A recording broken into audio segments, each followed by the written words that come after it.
Belle Isle Aquarium is the oldest operating aquarium in North America that's still in its original location. It was built in 1904, designed by Albert Kahn. He wanted guests to experience what it would be like to be in an art gallery underwater.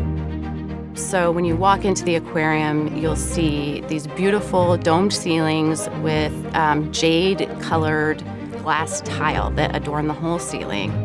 The exhibits of the aquarium, the focus is Great Lakes and Great Rivers of the world. So the majority of the exhibits at the aquarium are freshwater exhibits, and they highlight our Great Lakes, the Great Lakes of Africa, and also the Amazon rivers.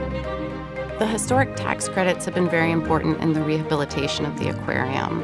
It's allowed us to leverage some funding that we otherwise wouldn't have had access to, and to keep the aquarium free to the public, and to make really needed upgrades for our staff's safety, for the fish safety, for the health of the whole building. Everyone has a story about Belle Isle, and they're passionate to share it. So it's such an important cultural asset in the city of Detroit, and that keeps me motivated and passionate about it every day.